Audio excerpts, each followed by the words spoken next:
अस्सलाम वालेकुम एवरीवन। जैसे कि आप सबको प्रॉमिस किया गया था कि हम छोटे छोटे बैचेस में आप सब लोगों की ओरिएंटेशन करेंगे। We are starting our new session for 2024 from 23 January. So 23 जनवरी से जो आपका सेशन चलेगा that will be to attempt the IAS examination of 2024 या KAS फॉर दैट मैटर। तो 2024 के लिए आपको अच्छा खासा अगर देखा जाए 16 महीनों का टाइम मिलता है, मतलब पूरी प्रिपरेशन कवर करने में 16 महीने इज एन एम्पल टाइम, अच्छा खासा टाइम है। हम इस पूरे टाइम ड्यूरेशन में 23 जनवरी से 2024 तक किस तरीके से आपका वो सेशन चलाएंगे, उसके लिए हमने सोचा कि जो भी 23 जनवरी से बच्चे ज्वाइन कर रहे हैं उनके लिए हम सेशंस करें, छोटे छोटे सेशंस, जहाँ पर हम IAS एग्जामिनेशन के बारे में आपको थोड़ी ओरिएंटेशन दे, थोड़ी मेंटरशिप कर ले। क्योंकि रेगुलर क्लासेस शुरू करने से पहले बच्चे को पहले ही पता होना चाहिए कि ये एग्जाम कैसा है, कौन सा सब्जेक्ट उठ रहा है, कौन सा सब्जेक्ट क्यों उठ रहा है, इस टाइम पे वो सब्जेक्ट क्यों उठाना है, उसके बाद कौन सा सब्जेक्ट आएगा। तो ये पूरा एक सेशन होना चाहिए रेगुलर क्लासेस से पहले। इसीलिए हमने आपको बुलाया। ये सेशंस पूरा 22 जनवरी तक चलेंगे अलग अलग बच्चों के। तो अभी से हमने वो शुरू कर लिया है टिल 22 जनवरी। जो भी आप में से किसी दोस्त वगैरह को भी आना होगा तो उनके लिए हम 22 जनवरी तक we are doing these sessions. और 23 से ये सेशंस बंद हो जाएंगे, 23 से हम रेगुलर क्लासेस शुरू कर लेंगे। अब ये IAS को टारगेट कर रहा है 2024। नाउ सी, कोई बच्चा यहाँ नहीं आ पाता तो उनके लिए हमने ऑनलाइन भी सेशंस कराए हैं, ऑनलाइन फ्री मेंटरशिप सेशंस है। तो वो क्या करते हैं, जिनको जो काफ़ी दूर से लोलाब से, I was having a session with a lady today from Lolab. तो वो आना चाहते हैं बट वो मेंटरशिप और काउंसलिंग के लिए नहीं आ सकते, तो उनका हमने ऑनलाइन कर लिया। तो ऑनलाइन भी जो करना चाहता है ऑनलाइन भी कर सकता है। You can share that with your friends. उनको अपना स्लॉट लेना पड़ेगा, तो दिल गेट द टाइमिंग, उस पर उनका ऑनलाइन सेशन हो जाएगा। नाउ ये तो हो गया आपका बैच, आपका क्लासेस और सेशन कब से शुरू हो रहा है। Now before we start that particular session from 23 January, पहले एक आइडिया होना चाहिए कि IAS का एग्जाम है क्या। नाउ सी, मैं अच्छे से आपको ये इसमें क्लासिफाई करूंगा, इसकी अलग अलग स्टेजेस कौन सी है, कौन सी स्टेज में इंपॉर्टेंट चीज़ें क्या है, फिर मेंस में जाकर क्या ऐड हो जाता है, वो सब कैसे पढ़ना है वगैरह वगैरह। मोरलेस आपके सारे सवालों का जवाब आपको इसी सेशन में मिल जाएगा। उसके बावजूद अगर आपको कोई क्वेश्चंस होंगे तो by the time the moment I complete the session, उसके बाद आप अपने सवाल पूछ सकते हैं। नाउ सी, IAS का एग्जाम हो रहा है 2024 का, 23 में भी होगा, पर क्योंकि आप फ्रेशर्स है सब, तो हम 24 का एग्जाम उसको टारगेट कर रहे हैं। और KS का भी एग्जाम आने वाला है। कहा जाता है कि कुछ 200-250 पोस्ट आने वाले हैं। नाउ JKS कहते हैं इसको, Jammu Kashmir administrative service. Now ये दोनों एग्जामिनेशन 2018 के बाद से अभी सिंक्रोनाइज हो चुके हैं। Now the examination are in sync with each other. जहां पर 2018 से पहले जब भी हमें KS का एग्जाम देना होता था और IAS का एग्जाम देना होता था, तो इसके लिए हमें अलग अलग से चीजें पढ़नी पड़ती थी। बिकॉज IAS में आप पढ़ते थे तो एक ही ऑप्शनल था, अब KS में आप देते थे तो 2 ऑप्शनल्स थे। यहाँ पर अब अलग अलग सिलेबस पढ़ते थे, बिकॉज हमने देखा आपने कोई ऑप्शनल उठाया KS का, वही ऑप्शनल आप IAS में दे रहे हो, लेकिन KS में उसका सिलेबस काफी कम है, IAS में उसका काफी वास्ट सिलेबस है। तो इस दिक्कत की वजह से काफी सारे बच्चों ने डिमांड की कि KS को IAS की तर्ज पे लिया जाए। तो हमने वही किया। 2018 से JKS और आपका IAS एग्जामिनेशन अब सिंक्रोनिटी में है, जहां पर आपका सिलेबस भी एग्जैक्टली सेम है और पैटर्न भी बिल्कुल सेम है। यानी जितने पेपर वहां हैं उतने ही पेपर यहाँ है, जितने ऑप्शनल वहां हैं उतने ही ऑप्शनल यहाँ पे है। तो अगर आप IAS की प्रिपरेशन कर रहे हो तो जम्मू कश्मीर एडमिनिस्ट्रेटिव सर्विस आप कर सकते हैं अच्छे से। इनफैक्ट केएस में जितने भी टॉपर्स होते हैं उनका यूपीएससी ही टारगेट होता है इन रियलिटी। नाउ आप आईएएस की बात करो या केएस की बात करो, इस एग्जामिनेशन में दो ही लेवल्स होती है। पहली जो लेवल है इसको हम कहते हैं preliminary stage. Preliminary stage, preliminary stage, या इसको हम शॉर्ट में प्रिलिम्स कहते हैं। यह आपका पहला स्टेज है। दूसरी जो स्टेज है जिसको हम कहते हैं मेंस एग्जामिनेशन, यह आपका सेकेंड स्टेज है, mains examination. Now pay attention, जो आपका प्रिलिम स्टेज है उसका पहले मकसद समझना है और मेंस एग्जाम का इस लेवल का मकसद समझना है। मैं अभी आपको लिस्ट दे दूंगा कि इसमें कौन कौन से टॉपिक्स हैं, पर उसे कोई चीज आप सीखोगे नहीं। सीखना यह है कि इस पर्टिकुलर स्टेज की डिमांड क्या है। Pay attention now. प्रीलिम्स जो स्टेज है इसका एक ही मकसद है, एक ही वर्ड में मैं इसको बोलता हूं, दैट इज फिल्टरिंग। इसका मकसद है फिल्टरिंग। इसको बच्चों को फिल्टर करना है। तो जैसे आपको पता है आप चाय पी रहे हो तो उसमें से आपने वो चाय फिल्टर आउट कर ली, यानी चाय उसमें उस पर्टिकुलर कप में से चाय निकाल ली, चाय के पत्ते निकाल लिए। बिल्कुल ऐसे ही आईएएस एग्जामिनेशन जो है, आपके टोटल कितने पोस्ट होते हैं, मान के चले 1000 पोस्ट है आपके पास। अब 1000 पोस्ट के लिए कितने सारे लोग ये एग्जाम देना चाहते हैं, तो जब फॉर्म भरने की बात होती है तो 10 से 15 लाख लोग आपके फॉर्म भरते हैं, जिनको इस पर्टिकुलर जैसे ही नोटिफाई होता है कि आज इस साल 1000 पोस्ट आने वाले हैं तो 10 से 15 लाख लोग फॉर्म भरते हैं। इस 10 से 15 लाख लोगों में फॉर्म तो भरते हैं 10 लाख लोग, लेकिन जब एग्जाम होता है प्रीलिम्स का, उस प्रीलिम्स एग्जाम में आते हैं लगभग 4 से 5 लाख लोग। मतलब 50% जो कंपटीशन है वो फॉर्म भरने के बाद से प्रीलिम्स एग्जाम देने तक उधर ही एलिमिनेट हो जाता है। बिकॉज बहुत सारे लोगों को लगता है कि फॉर्म तो भर दिया, क्योंकि 100 रुपए का फॉर्म होता है, तो फॉर्म तो भर दिया पर एग्जाम देने की हालत नहीं है हमारी, तो वो एग्जाम ही नहीं देते। तो फिर प्रीलिम्स एग्जामिनेशन 4-5 लाख लोगों का होता है। अब 4-5 लाख लोगों का अगर हम सही में एग्जाम लेने पर आए और इन 4-5 लोगों की इवैल्यूएशन कराने पर आए, उनकी नॉलेज को टेस्ट कराने पर आए, अलग अलग पर्सनैलिटी के पैरामीटर्स ढूंढने पर आए, तो 4 से 5 लाख लोगों के इतने सारे लोग और इतने सारे पेपर हो जाएंगे कि हमें 2 साल लग जाएंगे कि ये पूरा प्रोसेस कंप्लीट करने में। इसीलिए हमने क्या किया, हमने कहा ये 4 से 5 लाख लोग जो है, इसमें सारे बच्चे तो सीरियस नहीं होंगे, सारे बच्चों की क्वालिटी तो वैसी नहीं होगी जैसी होनी चाहिए एक आईएएस ऑफिसर की। तो हम क्या करेंगे, ये 4 से 5 लाख लोगों में से बहुत सारे लोगों को फिल्टर आउट कर लेंगे, यानी इस रेस से ही निकाल देंगे। फिर बचे आपके कुछ सीरियस कैंडिडेट्स, उनका असल एग्जाम लेंगे। तो हमने क्या किया, 4 से 5 लाख लोगों में से आपने 90 कितना वो परसेंटेज आएगा, मान के चलिए 90% लोगों को आपने निकाल लिया, 99%। तो बचे कुछ 10 से 15 हजार बच्चे जो सीरियस कंसिडर करते जाते हैं, जिनको क्वालिटी जिनकी अच्छी होती है, आईएएस लेवल की जिनकी नॉलेज होती है, इन 4 से 5 लोगों में से इनको फिल्टर आउट करके फिर असल एग्जामिनेशन इनका होता है, जिसको हम मेंस कहते हैं। तो इसको क्यों बोला आपने मेंस एग्जामिनेशन? बिकॉज असल एग्जाम तो मेंस का है, ये प्रीलिम्स का असल एग्जाम नहीं है। प्रीलिम्स आपकी रेंज चेक करता है, इसमें ऐसे ऐसे सवाल डाले जाते हैं जिसका मकसद है कि आपको ये सवाल ना आए।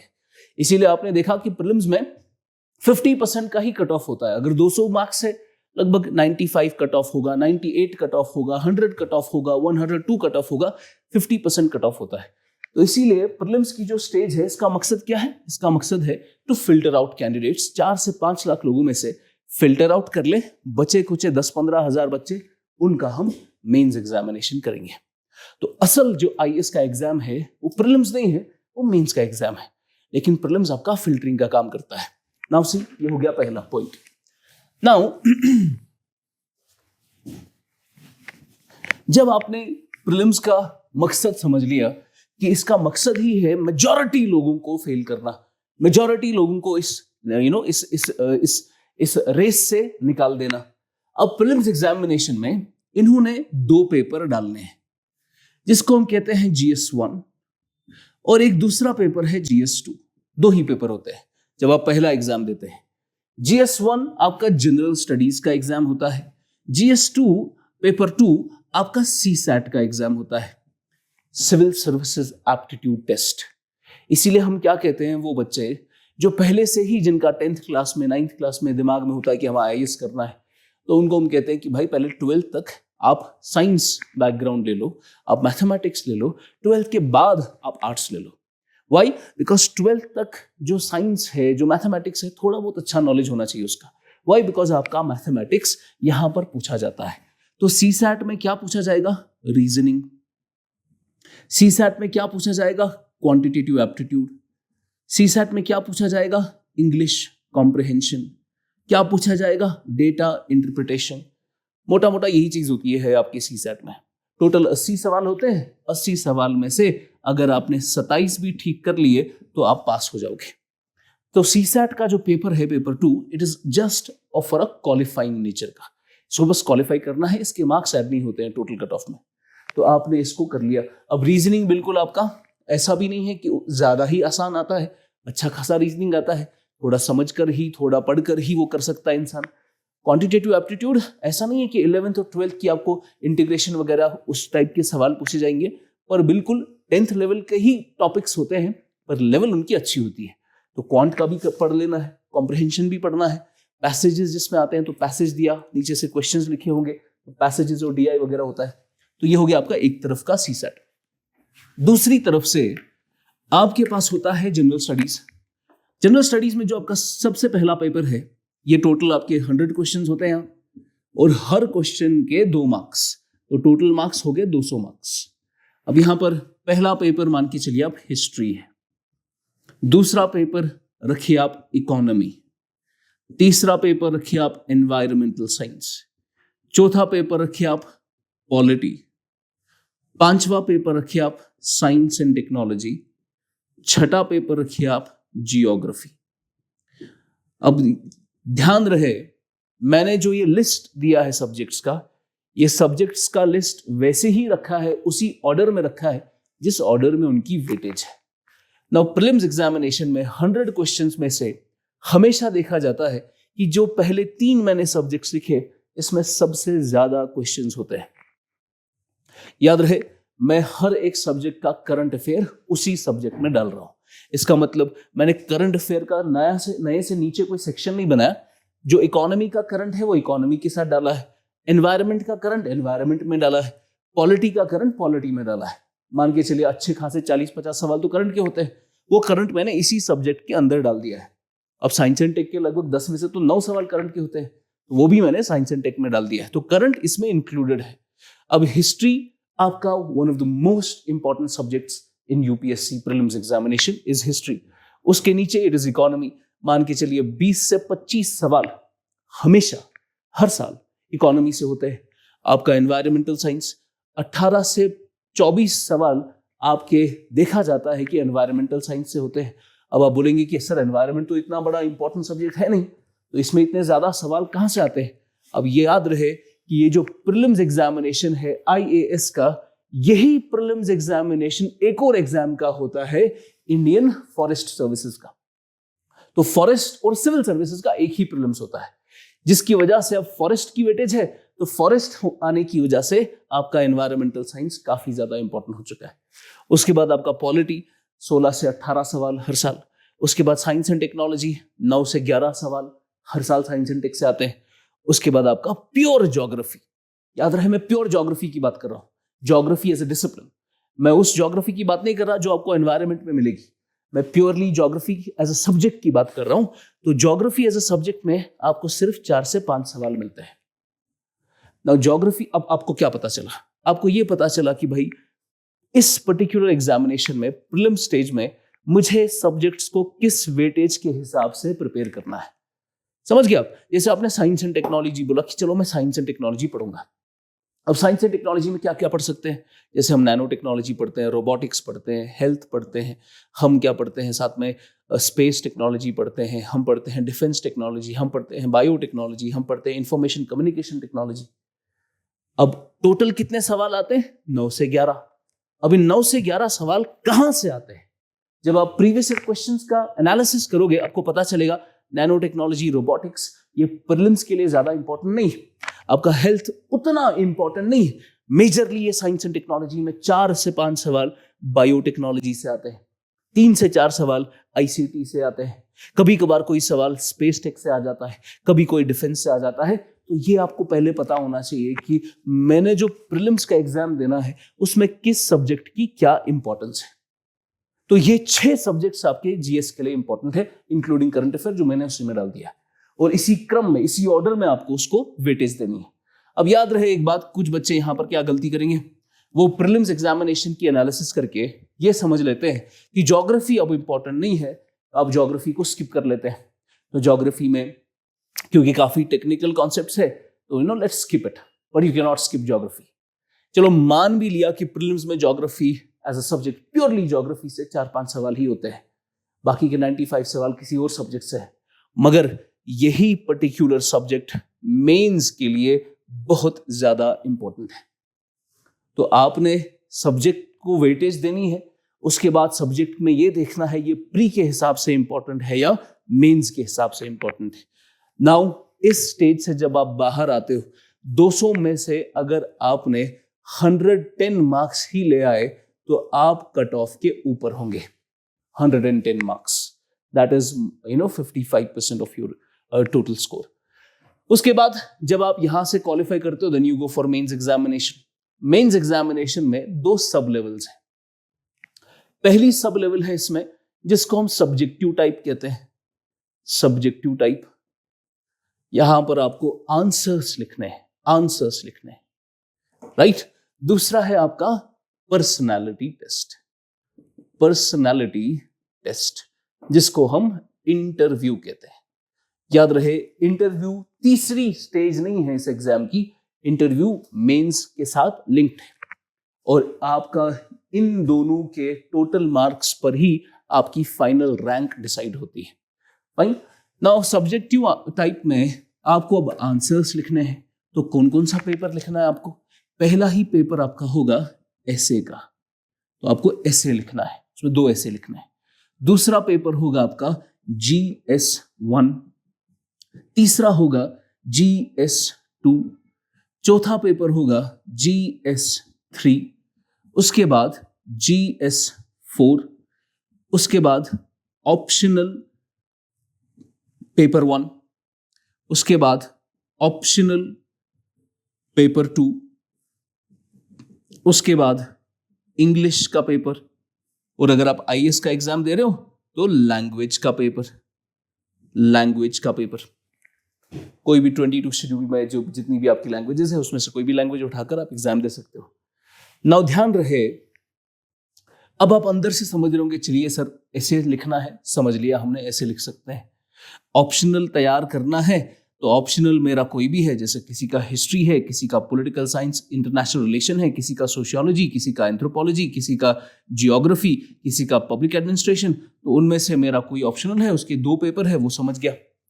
इंग्लिश और लैंग्वेज लिखना है, ये क्वालिफाइंग नेचर का होता है, 25% ही मार्क्स लाने हैं, तो ये भी मैं समझ गया। पर ये GS 1 2 3 4 क्या है? ये GS 1 2 3 4 कुछ नहीं है। ये GS 1 2 3 जो है ये इन्हीं सब्जेक्ट्स की परम्यूटेशन कॉम्बिनेशन से बनाए गए हैं। अगर देखा जाए, आपने यहां से हिस्ट्री उठाया और यहां से ज्योग्राफी उठाया, हिस्ट्री और ज्योग्राफी क्लब करके आपने GS 1 बना दिया। तो और भी कुछ चीजें होती है उसमें, फिलहाल के लिए हिस्ट्री ज्योग्राफी में आपका GS 1 चेक होगा। उसके बाद आपने पॉलिटी उठाया, पॉलिटी के साथ कुछ और लगा लिया तो आपका GS 2 बन गया। उसके बाद आपका GS 3 है, economy environment science and tech उठा दिया, और economy environment science and tech से GS 3 बन गया आपका। GS 4 आपका एक ऐसा पेपर है जो सिर्फ और सिर्फ यहीं पर पूछा जाता है, that is ethics and aptitude. Fine. तो ये GS 4 का जो पेपर है एथिक्स वाला, ये सब्जेक्ट प्रीलिम्स में नहीं पूछा जाता, ये सिर्फ यहां पर पूछा जाता है मेंस सब्जेक्टिव टाइप एग्जाम में। तो एथिक्स आपका सिर्फ मेंस के हिसाब से ही पढ़ना है।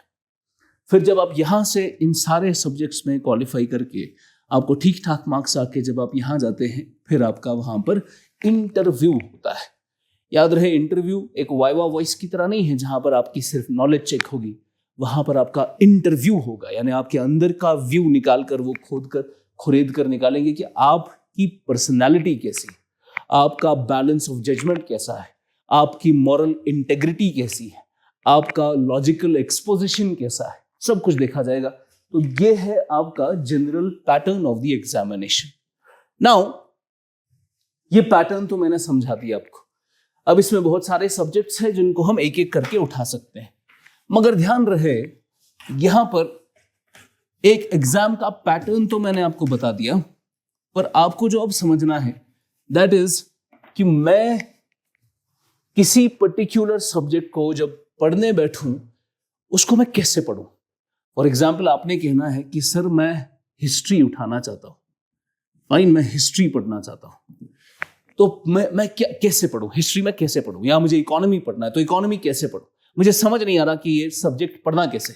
आपने बता दिया हिस्ट्री की इंपॉर्टेंस है, आपने बता दिया कि हिस्ट्री GS1 में पूछा जाएगा, लेकिन अब मुझे पढ़ना कैसे है ना। सबसे पहले हम क्या करेंगे, कोई भी सब्जेक्ट जब आप उठाते हो, कोई भी सब्जेक्ट जब आप उठाते हो, उसमें सबसे पहला काम जो आपको करना है वो है कि आप उसका सिलेबस निकालेंगे।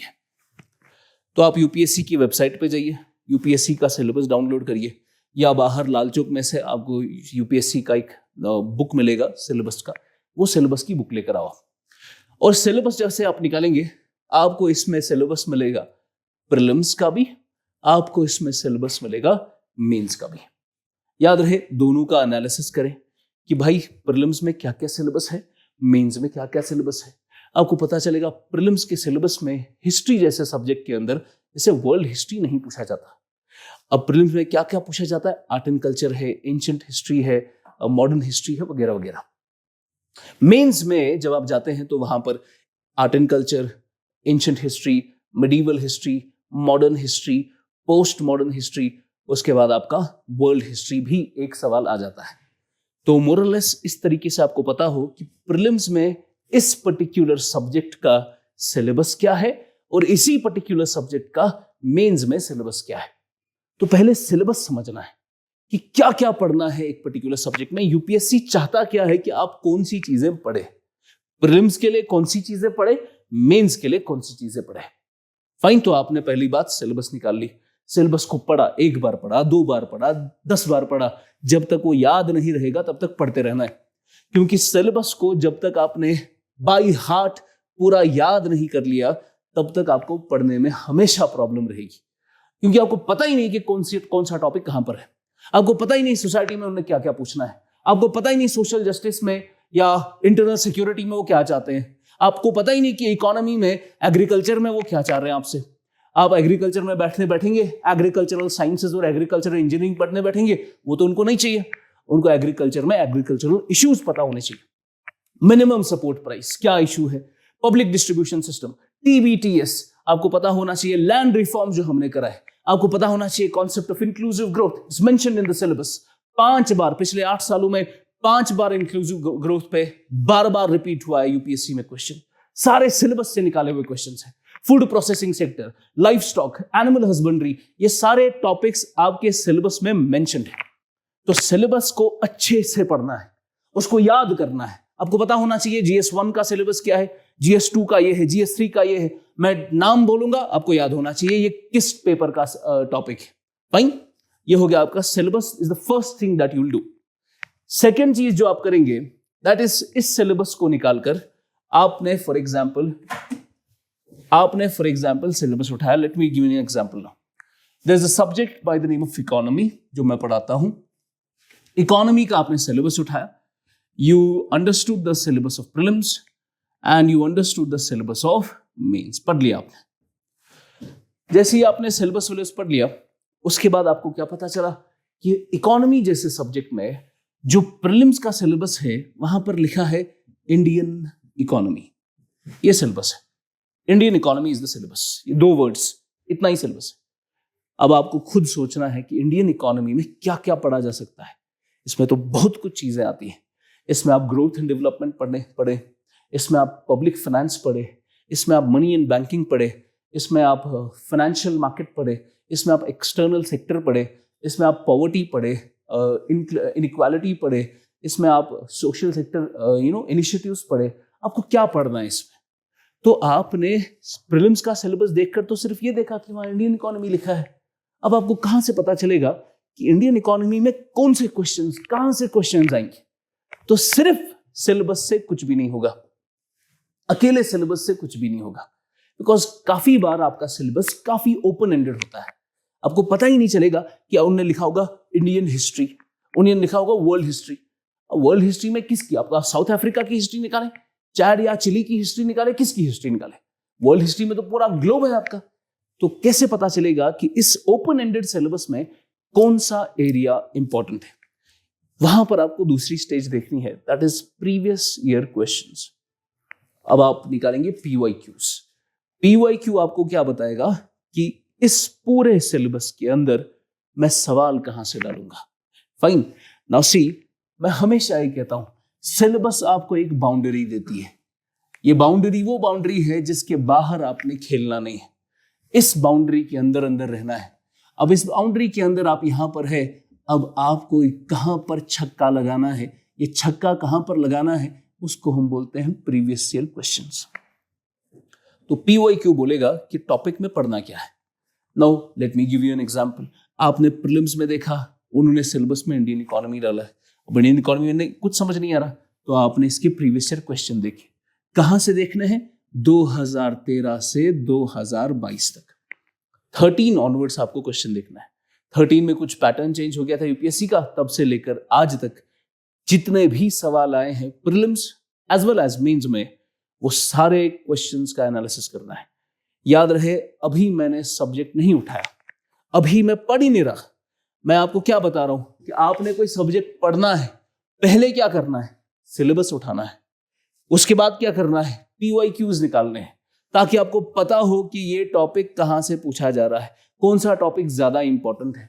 तो नाउ आपने 13 से 22 तक के पेपर निकाले, आपको पता चला कि 13 से 22 के पेपर देखकर आपको ये समझ आ रहा है कि इंडियन इकोनॉमी जैसे सब्जेक्ट में प्रीलिम्स के अंदर ज्यादा सवाल मनी एंड बैंकिंग से पूछे जा रहे हैं, बहुत ज्यादा सवाल ग्रोथ एंड डेवलपमेंट से आ रहे हैं, बहुत ज्यादा सवाल कभी पब्लिक फाइनेंस से आ रहे हैं, और कुछ सवाल आपके एक्सटर्नल सेक्टर से आ रहे हैं, कुछ सवाल आपके इन्फ्लेशन से आ रहे हैं।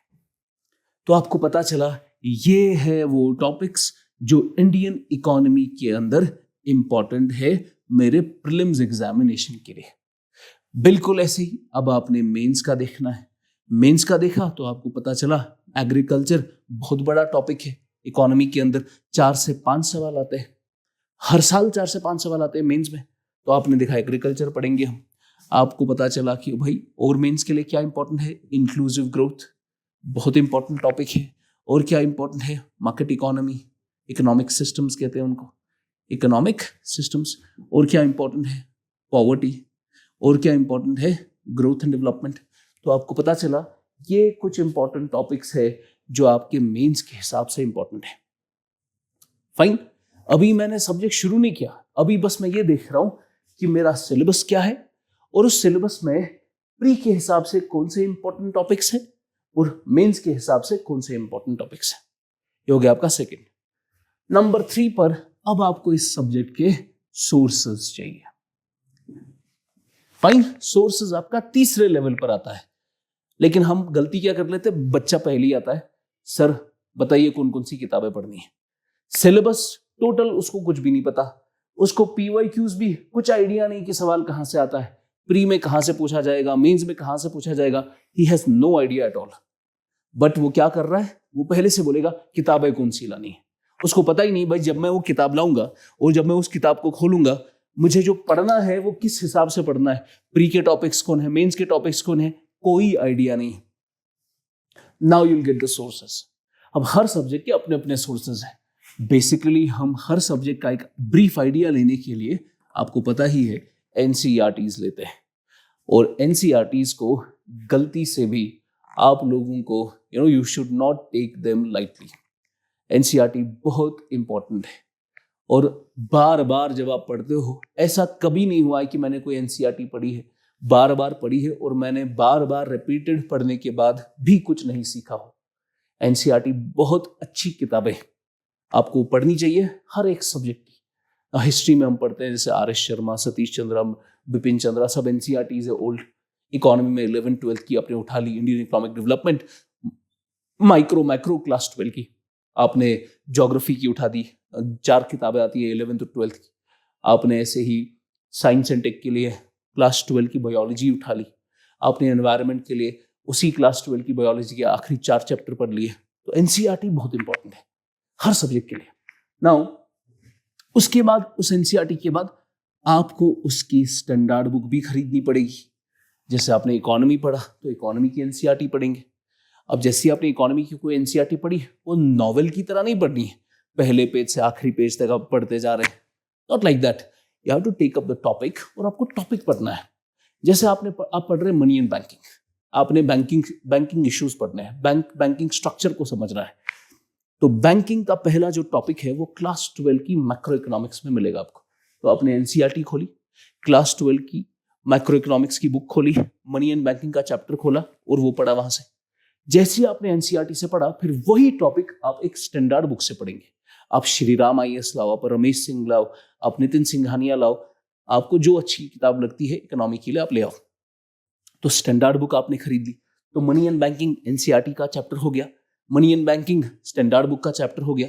उसके बाद आप उसका करंट निकालेंगे। तो जब आप करंट निकालेंगे, लेट सपोज कि आप विजन पढ़ रहे हो, तो विजन आईएएस का आपने मंथली करंट का बुक निकाल लिया। वहां पर आप देखेंगे इकोनॉमी के सेक्शन के नीचे मनी एंड बैंकिंग का करंट होगा। तो मनी एंड बैंकिंग का आपने करंट भी वहां से कर लिया। तो क्या हो गया, बिल्कुल बेसिक मनी एंड बैंकिंग वाले चैप्टर का। फिर आपका स्टैंडर्ड कॉन्सेप्ट्स वो भी कवर कर लिए, फिर मनी एंड बैंकिंग का करंट भी कवर कर लिया। उसके बाद आपका एक नोट बिल्कुल तैयार हो जाता है। This is how you to study कोई भी सब्जेक्ट उठाने से पहले। फाइन, तो ये एक ब्रीफ आइडिया है कि इस एग्जाम को अप्रोच कैसे करना है, जिसको हम बार बार कहते हैं ना कि हमें हार्ड वर्क तो चाहिए ही चाहिए, पर smart work is actually what we require. कि आपको पढ़ना तो है, पर ऐसे नहीं गधों की तरह आप पढ़ते जा रहे हैं और उसका कोई भी रिजल्ट नहीं आ रहा। आपको पढ़ना है, पर स्मार्टली पढ़ना है, इस तरीके से पढ़ना है, किसी प्रिज्म से देखना है कि मैं कहां पर अपना एफर्ट्स लगाऊं, ज्यादा एफर्ट कहां लगाऊं, कहां पर थोड़ा नेग्लेक्ट किया जा सकता है। आपने सिलेबस निकाला, अच्छे से उसको याद किया, तो क्रैम इट, पूरा याद कर लो उसको। उसके बाद जो सब्जेक्ट उठाओगे उस सब्जेक्ट के प्रीवियस ईयर क्वेश्चंस को पढ़ो, 5-6 बार पढ़ो, याद हो जाना चाहिए। ये टॉपिक में ये सवाल आया था 2018 में, ये टॉपिक में ये सवाल आया था 2021 में। तो पीवाईक्यूज पता होने चाहिए 13 से 22। उसके बाद आप सब्जेक्ट उठाएंगे, उसकी एनसीईआरटी बिल्कुल बेसिक कॉन्सेप्ट देगी, स्टैंडर्ड बुक कुछ एडवांस कॉन्सेप्ट देगी, करंट अफेयर आपकी क्रीम चढ़ा देगी, जिससे आपका नोट कंप्लीट हो जाएगा। Fine, so this is how you to do it for every subject, whether it be history में भी करंट भी पूछा जाता है। कैसे? बिकॉज हिस्ट्री का कोई टॉपिक हो, जैसे रिसेंटली बाल गंगाधर तिलक की 100th डेथ एनिवर्सरी थी, तो बाल गंगाधर तिलक पे देयर वाज अ क्वेश्चन। अब 100th डेथ एनिवर्सरी तो करंट में थी, तो करंट का टॉपिक उठाकर बाल गंगाधर तिलक का क्वेश्चन आ गया, जो आपका हिस्ट्री का टॉपिक है। तो धोलावीरा में जैसे कुछ हुआ था रिसेंटली, तो धोलावीरा तो करंट में न्यूज में था, पर उन्होंने धोलावीरा को उठाकर एंशिएंट इंडिया से क्वेश्चन पूछा कि धोलावीरा किस वजह से ज्यादा इंपॉर्टेंट था, किस वजह से ज्यादा, किस टेक्नोलॉजी की वजह से ज्यादा फेमस था। तो हर सब्जेक्ट के लिए current is very important. Now this is the strategy to do it. Fine, अब जैसे हमने जो यहां पर सिस्टम बनाया है, I will just make you understand.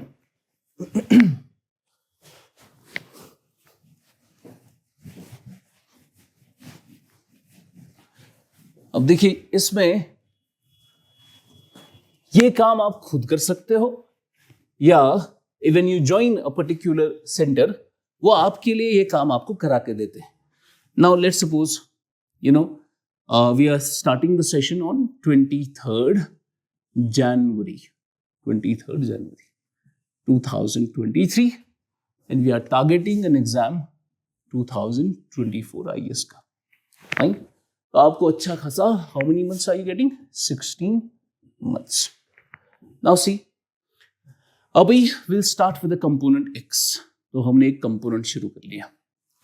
जब तक ये कंपोनेंट चल रहा है, आपके रोजाना के 3 घंटे के क्लासेस होंगे, 3 hours, एक ही क्लास होगा 3 घंटे का, जिसमें आपका वो कंपोनेंट जनरल स्टडीज का टच होगा। और जिनको सीसैट पढ़ना है वो सीसैट भी पढ़ रहे हैं उसके साथ साथ ना। आपने ये कंपोनेंट एक्स पढ़ लिया, जब तक ये कंपोनेंट खत्म नहीं होगा तब तक दूसरा कोई कंपोनेंट नहीं लगेगा। इसमें हम क्या करा रहे हैं? जो ये कंपोनेंट है, इस कंपोनेंट के प्रीवियस ईयर क्वेश्चंस, चाहे वो प्रीलिम्स के हो चाहे वो मेंस के हो, वो सारे क्वेश्चंस क्लास में ही डिस्कस होंगे, क्लास में ही डिस्कस होंगे। उसके बाद इस पर्टिकुलर कंपोनेंट के जो मेंस के क्वेश्चंस है, मेंस के क्वेश्चंस, उनकी आंसर राइटिंग ये टीचर जो ये पढ़ा रहा है वो खुद कराएगा, आंसर राइटिंग की प्रैक्टिस। तो the moment you enter in on 23 जनवरी, आपका ये कंपोनेंट शुरू हो गया। इस कंपोनेंट के PYQs, इस कंपोनेंट के मेंस के क्वेश्चंस आपको सर क्लास में ही कराएंगे। तो अपना अपना टीचर अपने अपने क्वेश्चंस खुद कराएगा। उसके बाद इस पर्टिकुलर टॉपिक के लिए आपकी NCERT की कवरेज टीचर ही कराएगा क्लास में, NCERT की कवरेज। और स्टैंडर्ड बुक जो इस कंपोनेंट की है वो भी आपको टीचर ही उस पर्टिकुलर कंपोनेंट का कराएगा क्लास में। मैं फिर भी रिकमेंड करूंगा कि नो डाउट कि ये कवरेज हो जाएगा, but you still have to go and study it on your own. खुद भी पढ़ना है, अपने से पढ़ना एक अलग कॉन्सेप्ट होता है। मैं पढ़ा लूंगा लेकिन घर पे आपको फिर भी पढ़ना है। Fine.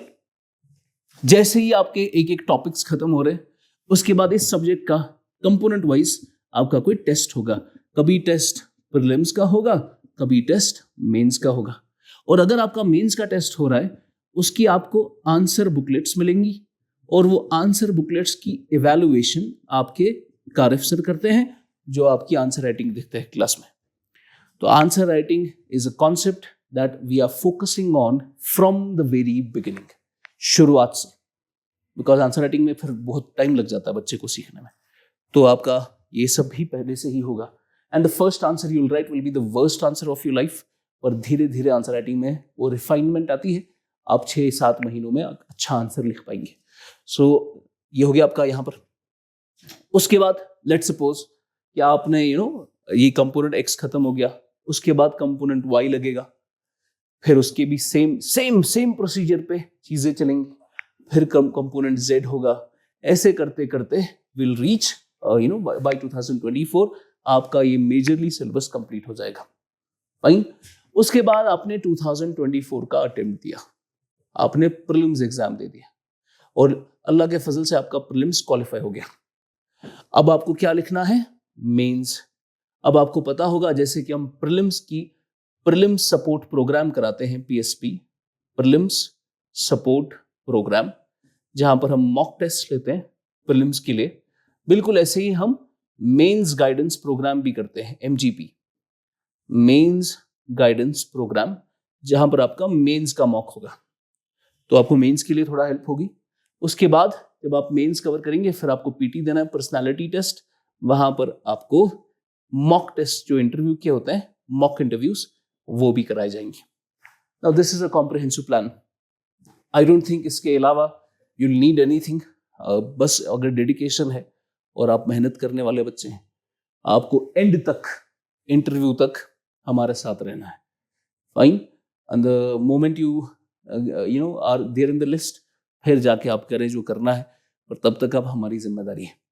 So will start it from Monday now. आप अब यू कैन जस्ट लीव, वहाँ पर हमारे टीचर्स है, अगर आपको कोई सवाल है, go and ask the questions regarding any particular issue that you are facing. Will have another session now. Will keep on doing this till 22 January, फिर 23rd से will start the regular classes. Thank you.